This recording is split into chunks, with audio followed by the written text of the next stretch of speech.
It's Friday. We are in our Southern Union State Community College kitchen, joined by Elizabeth from Cajun Amore. She has a king cake laid out. We are ready for Mardi Gras season. Parades kick off very soon, and you're making, this is a staple with my in-laws in Louisiana, Pastalaya. Yes. I've never seen Pastalaya made though with pasta noodles from scratch, but that's where the Amore side comes. Exactly. That's the fusion, because Yes. explain a little bit your history and how you got.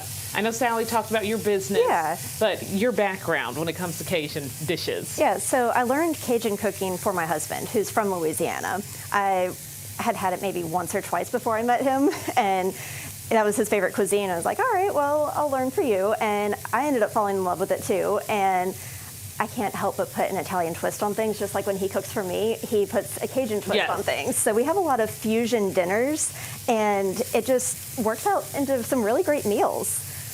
So you made the noodles. Yes. And what do we have cooking here? So this is our holy trinity at this point, because I just added the garlic. So we got the caramelized onions in there with the softened bell pepper and celery. So that's your trinity. And then we add the garlic to make it holy.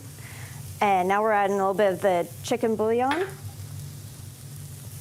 I like to add all the dry spices before I add in the wet spices. Just adds a little bit of extra incorporation, I think.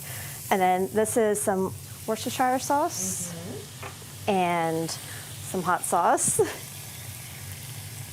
Is it a Cajun dish if you don't have hot sauce in it? Exactly, right? And this is a little bit of liquid crab boil. Ooh, and that's a lot more than I usually cook with at home, I'll be honest. Because crab boil, if you've never cooked a Cajun dish with crab oil, it is potent.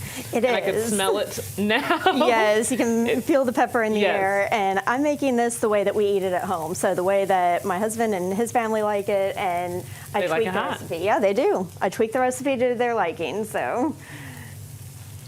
And what is next? This is some fire roasted diced tomatoes. Oh my gosh, y'all, that crab oil is so, it is strong. It's, again, if you've never cooked with crab oil, it is strong. But it's okay, because we have this cream that we're about to pour in there, and that's going to really temper it down a little bit. Yeah. And is this heavy whipping cream? It is. I mixed it with a little bit of whole milk so it wouldn't be too heavy, but you can use half and half, really whatever you have on hand. Now, pastalaya is similar to jambalaya. People put what kind of meat they want in it. So you put sausage, chicken, shrimp. What do you all prefer in yours? We like it just with the chicken and the sausage. I don't know why, it's just the way we've always done it. If we're doing seafood, it goes more towards gumbo. Or maybe like an etouffee or something. But this is just what... That's how you roll. That's how we do, what we kind of prefer. But yeah, so we're going to add in this cream and a little bit of our pasta water from when we just boiled this pasta. And we're going to let it all come together. I always, whether I'm cooking a Cajun dish, Italian dish, any kind of dish, I always save a little bit of that pasta water. What's the difference to you from using the pasta water to just using plain tap, regular filtered water? So you get a little bit of that starch that comes off of the pasta noodles, and that gives it a silkier texture to the sauce. So it just makes it a little bit creamier. Okay. So now we have everything in. How long do you let that cook? So we're going to bring it to a boil, and we're going to let it cook for maybe about 10 minutes, and then we're going to combine it with the pasta, cook it another couple minutes so it kind of soaks into the pasta, and then it's ready to eat. And that's it. These noodles look delish. I have to give Sally credit. I saw her in here. She's working hard. She did great. On these homemade noodles. Yeah. Again, I've never made homemade noodles in my life. The sausage looks really good, too.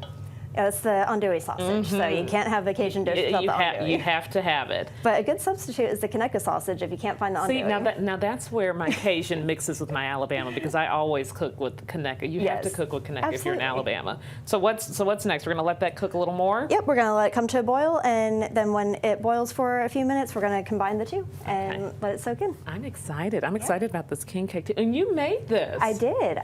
And I've heard that it's the most moist and flavorful cake that people have in the area. I haven't tried all the cakes in the area. I would love to, because I love king cake. I love king cake. This is impressive. I know king cake is not always the easiest to find here in central Alabama, or really anywhere this time of year, because a lot of them sell out. But here in central Alabama, they're not the easiest to find. So very impressive with the king cake as well. You're just getting us in the carnival season spirit here. We got the pastalaya, we got the king cake. We're boiling a little bit. You think it's ready? So we're going to let it simmer just a little bit more. Just for a little while, But yeah, Mardi Gras season kicks off tomorrow and runs through February 13th. February 13th is Fat Tuesday. That's wrap up. And if anybody wants to have a Mardi Gras party, we have a special Mardi Gras menu, and we can bring Louisiana or Mobile to your home, and you can celebrate with your friends. Bring the Cajun flavor and Cajun vibes right there to your home. Even a cake to wrap it all up with the baby in it. Oh, okay. Hopefully I won't get the baby because I can't bake the cake, but I could probably buy one and bring one next year if I have it. So we're going to let this cook a little bit, combine it all, and try it later on. We can't wait to dish it up with you at the very end of Alabama Live. So I'm excited about that. Absolutely.